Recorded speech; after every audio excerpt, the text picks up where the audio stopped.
Hello everyone, welcome to my YouTube channel Physics Vibes. I am Mohammad Suleiman Ansari.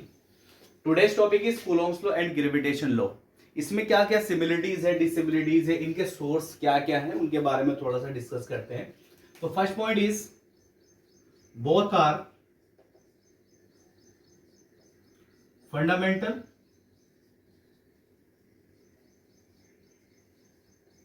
And central. Both are fundamental and central and long ranges force. Long ranges forces. Second thing is Coulomb's law. Coulomb's law. F is equal to K Q1 Q2 upon R square and gravitation law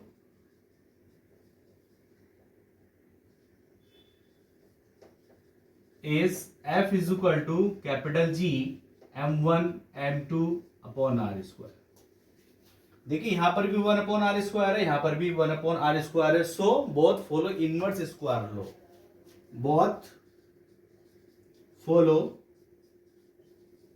inverse square law. Both follow inverse square law and both are valid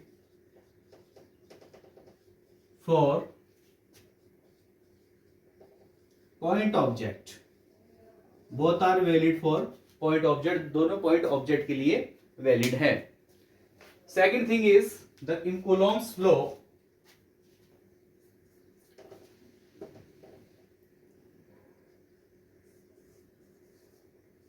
Coulomb's law dependent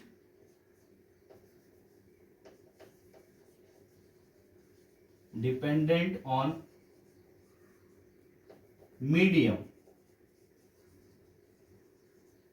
but gravitational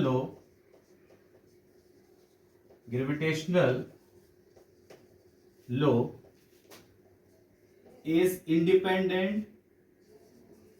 dependent on medium because जो K है वो एक coelom constant है.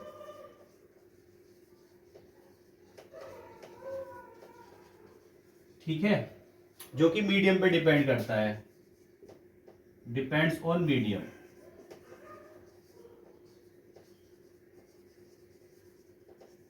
But जो G है वो universal gravitational constant है. Universal gravitational constant eight universe. पूरे यूनिवर्स पर जो है ना ये कांस्टेंट होता है, इसकी वैल्यू नहीं बदलती, तो ये फोर्स की वैल्यू भी नहीं बदलती. Second thing, the source of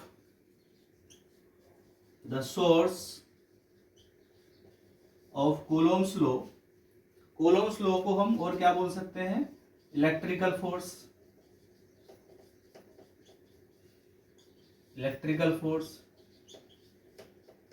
is charge Q. It is denoted by Q. But source of gravitational force is mass. मास जो है वो सोर्स है किसका? ग्रेविटेशनल फोर्स का. और जो चार्ज है वो सोर्स है किसका?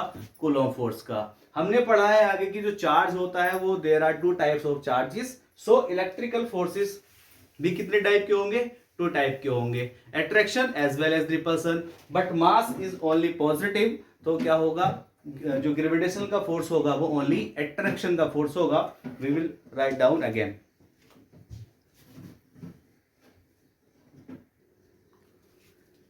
तो कूलम्ब फोर्स का जो सोर्स है वो चार्ज है।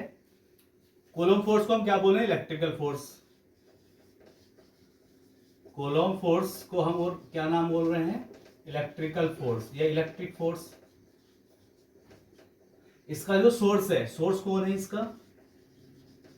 सोर्स है चार्ज, जिसको हम क्यू बोल रहे हैं। और चार्ज कितने टाइप के हैं? चार्ज है 2 टाइप के, पॉजिटिव चार्ज और निगेटिव चार्ज। ठीक है, तो फोर्स भी कितने टाइप का होगा? The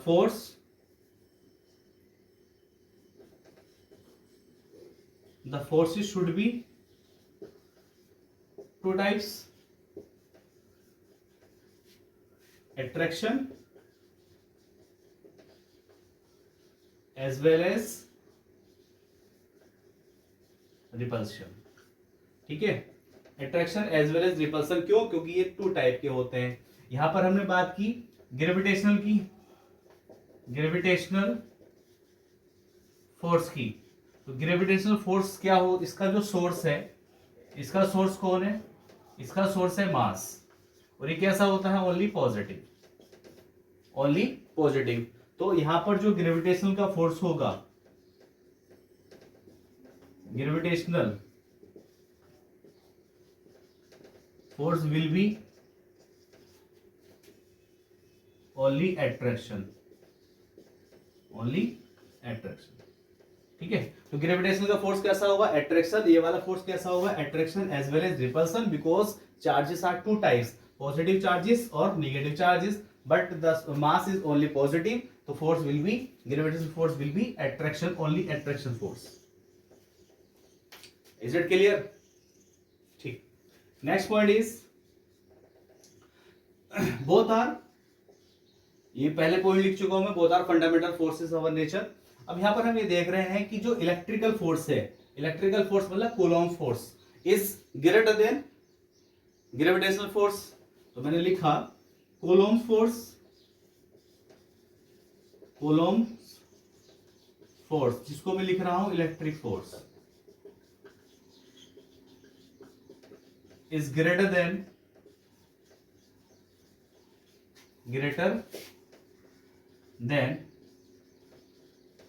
gravitational force, gravitational force। अब if 2 proton, the force between the 2 protons, the force between the 2 protons, सिर्फ प्रोटॉन्स की बात चल रही है, तो उनके the force between the 2 protons is greater than 10 to the power 36 times gravitational force, gravitational force। if या in case of electron, in case of electrons, the electric force greater than 10 to the power 43 times of gravitational force, gravitational force।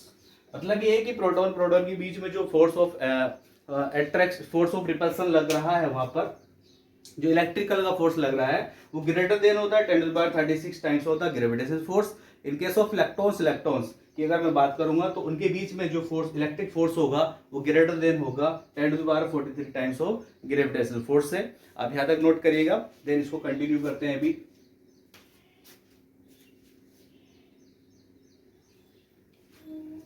एक point और यहां पर discuss करते हैं, limitations of the Coulomb's law.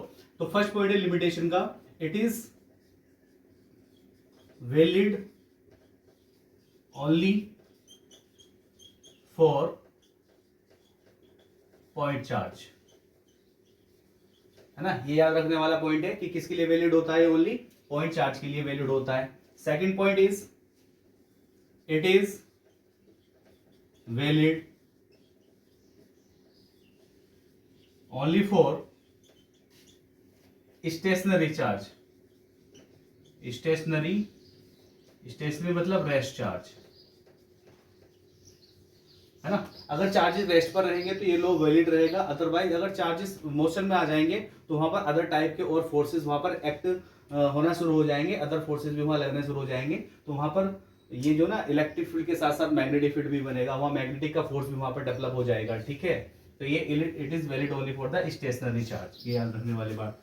Third point is हम discuss कर सकते हैं, the separation between the 2 point charges should be greater than the separation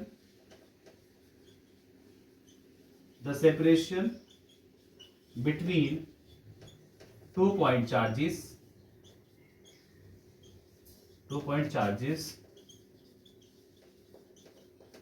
should be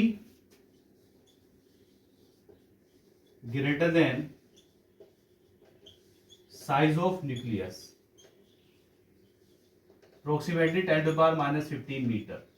दो पॉइंट चार्जेस के बीच का जो सेपरेशन है वो कितना, इससे ज्यादा होना चाहिए, 10 to the power minus 15 metre से ज्यादा होना चाहिए, अदरवाइज ये ऐसा नहीं होगा तो वहां पर एक फोर्स और एक्ट हो जाएगा, उसका नाम होता है न्यूक्लियर फोर्स, ठीक है। मतलब क्या है कि इस चीज को आप ऐसे समझ लो थोड़ा सा, कि जैसे ये न्यूक्लियस है हमारा, ठीक है, ये हम लोगों ने पढ़ा है, ये एटम है, एटम की स्ट्रक्चर के बारे में बात करते हैं, इलेक्ट्रॉन रिवॉल्व करते रहते हैं सर्कल के अंदर, और यहाँ पर एक न्यूक्लियस होता है, इस न्यूक्लियस के अंदर प्रोटॉन भरे रहते हैं, प्रोटॉन और न्यूट्रॉन, है ना। Proton is positively charge, neutron neutral होते हैं, उनको कोई चार्ज नहीं होता, तो इसके अंदर भरे रहते हैं। तो यहाँ पर बात ये है कि यहाँ पर ये प्लस प्लस जो है, जो प्लस प्लस चार्जेस हैं, क्या एक दूसरे को रिपेल नहीं करते? आंसर है रिपेल तो करते हैं, रिपल्सन का फोर्स तो लगता है, लेकिन ये रिपल्सन का फोर्स इतना वीक पड़ जाता है क्योंकि यहाँ पर एक फोर्स, कौन सा फोर्स काम करता है? न्यूक्लियर फोर्स काम करता है। तो न्यूक्लियर फोर्स हैवी हो जाता है, डोमिनेट कर जाता है, जिसकी वजह से यहाँ पर जो इनके बीच में रिपल्सन का फोर्स लग रहा था वो बहुत वीक पड़ जाता है, इसलिए ये सारे के सारे एक पॉइंट पर ही इकट्ठा रहते हैं। तो मेरा मतलब यहाँ पर ये है कि कूलोम्स लॉ को देखने के लिए the size between the separation between the 2 point charges should be greater than the size of the nucleus, nucleus के साइज से थोड़ा सा ज्यादा होना चाहिए, तो वहां पर कूलोम्स लॉ एक्ट करेगा, कूलोम्स लॉ एग्जिस्ट करेगा, अदरवाइज वहां पर न्यूक्लियर फोर्स एक्टिव हो जाएगा। जैसे यहाँ पर न्यूक्लियर फोर्स एक्टिव हो जाएगा तो यहाँ पर कूलोम्स लॉ, जो कूलोम्स लॉ है रिपल्सन का, वो बिल्कुल वीक पड़ जाएगा, वो डोमिनेट ही नहीं करेगा, तो डोमिनेंट फैक्टर ये वाला काम करेगा। इसलिए क्या होना चाहिए? Should be greater than the size of nucleus. अगर ऐसा होगा तो वहां पर जो न्यूक्लियर फोर्स होगा वो डोमिनेट नहीं करेगा, अगर ये ऐसा होगा greater than the size of the nucleus. अगर ये स्मॉल होगा तो न्यूक्लियस के अंदर आ जाएंगी चीजें, और वहां पर क्या होगा? एक न्यूक्लियस का फोर्स एक्टिव रहेगा और डोमिनेट करेगा, वहां पर रिपल्सन अट्रैक्शन का जो भी फोर्सेस वहां पे काम करेंगे वो वीक पड़ जाएंगे, वो वहां पर वर्क नहीं कर पाएंगे। Okay, thank you all of you.